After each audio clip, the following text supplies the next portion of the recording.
लेकिन इन सब के बीच जो परिवार आज भी इंसाफ के इंतजार में बैठे हुए हैं, वो उसे याद कर आंसू से रो रहे हैं। ये रिपोर्ट देखिए। साथ होता तो बहुत बड़ा होता। दिन रात मेरे मम्मी पापा रोते हैं, हमारा पूरा परिवार रोता है।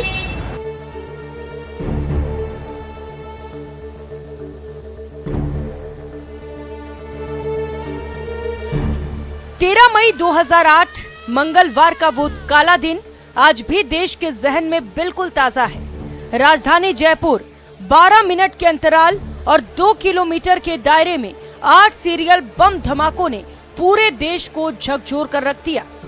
आतंकवादियों ने आतंक का ऐसा अमिट घाव दिया जिसके जख्म आज भी राजधानी के लोगों के जहन और दिलों में ताजा है। ये जख्म सिर्फ प्रभावितों के दिलों पर ही नहीं बल्कि जख्म थे मानवता पर जो आज भी जीवित है।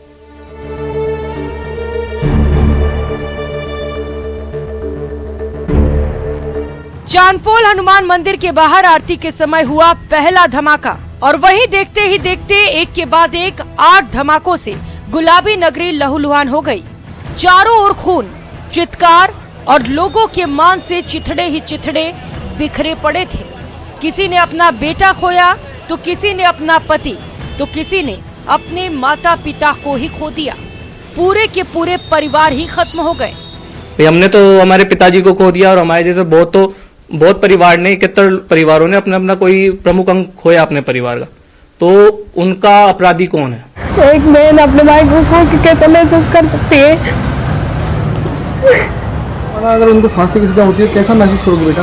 बहुत खुशी मिलेगी, दिल को बहुत सुकून मिलेगा, मेरे भाई की आत्मा को शांति मिलेगी, उन सभी लोगों को शांति मिलेगी जो उस दिन लास्ट में थे। 13 मई 2008 को राजधानी जयपुर में हुए सीरियल बम धमाकों में 71 लोगों की मौत हुई तो वहीं हादसे में 185 लोग घायल हो गए। सब तरफ तबाही जैसा मंजर था। धमाकों की आवाजें दूर तक सुनाई दी थी। तत्कालीन सीएम वसुंधरा राजे रात में ही मौके पर पहुंच गई थी। राजधानी में लगातार 8 बम धमाके हुए और बेगुनाह लोग मौत के घाट उतरे, जख्म हरे थे और तत्कालीन सरकार ने मामले के जांच के लिए विशेष जांच दल गठित किए। ताबड़तोड़ कार्रवाई करते हुए राजस्थान के एक विशेष जांच दल ने कुछ लोगों को सिम्मी का सदस्य बताते हुए गिरफ्तार किया था। लेकिन मामले की लंबी सुनवाई के बाद और करीब 3.5 साल बाद कुछ आरोपियों को अदालत ने निर्दोष घोषित कर दिया। 2019 में जिला कोर्ट ने मोहम्मद सैफुर रहमान, सरवर आजमी और मोहम्मद सलमान को हत्या, राजद्रोह और विस्फोटक अधिनियम के तहत फांसी की सजा सुनाई थी। निचली अदालत में सजा सुनाते वक्त कोर्ट ने कहा था कि विस्फोट के पीछे जिहादी मानसिकता थी। ये मानसिकता यही नहीं थमी, इसके बाद अहमदाबाद और दिल्ली में भी विस्फोट किए गए और कोर्ट ने सभी को फांसी की सजा सुनाई। इसके बाद सभी आरोपियों ने हाई कोर्ट में अपील की थी। आरोपियों ने कहा, हम बेगुनाह हैं, हमें झूठा फंसाया गया है, हमारा इस केस से कोई संबंध नहीं है। इसके साथ 28 तरह की अपील हाई कोर्ट से की गई थी। हाई कोर्ट ने एटीएस की पूरी थ्योरी को गलत बताया और सभी आरोपियों को बरी कर दिया। हाई कोर्ट के इस फैसले के खिलाफ 13 अप्रैल को पीड़ित परिवारों की ओर से सुप्रीम कोर्ट विशेष अनुमति याचिका दाखिल की गई। 12 मई को सुप्रीम कोर्ट ने पीड़ित परिवारों की एसएलपी को मंजूर कर दिया। इस मामले की सुनवाई अब 17 मई को होगी। Bureau report, news 18 Rajasthan.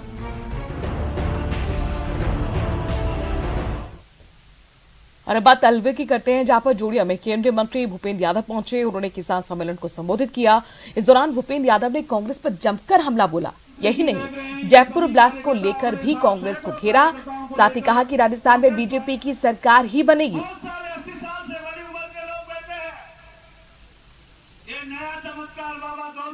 मंदिर में होता था जी को रुमाल झपटने के खेल खेलने से फुर्सत मिली होती।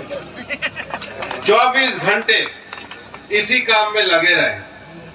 और मैं तो आपको ये कहना चाहूंगा, गहलोत साहब कह रहे हैं वो भी मेरे से मिले हुए थे, वो भी मेरे से मिले हुए थे।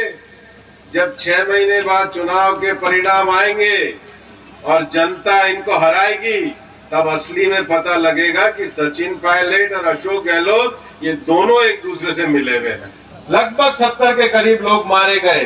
जयपुर दहला रहा, आरोपी पकड़े गए, लेकिन कोई भी किसी को सजा नहीं हुई। ये कैसी न्यायिक व्यवस्था है? मैं ये पूछना चाहता हूं कि ये जो एंटी सोशल और जो लोग जो इन्वॉल्व थे और जो हमारे लोग मारे गए, जो जयपुर ब्लास्ट में शहीद हुए, उनको सही तरीके से न्याय नहीं दिया गया। अभी जो भाई गीत गा रहे थे, मैं हाथ जोड़ के कहना चाहूंगा कि मेरा कहीं भी राजस्थान में आने वाले चुनाव में कोई इरादा नहीं है, केवल कमल का निशान जीते और इस राजस्थान में भारतीय जनता पार्टी की सरकार बने, यही मेरे मन की इच्छा है। कोटा में केरला स्टोरी मूवी के समर्थन में देर रात तक गोदावरी धाम बालाजी के पास हस्ताक्षर अभियान चलाया।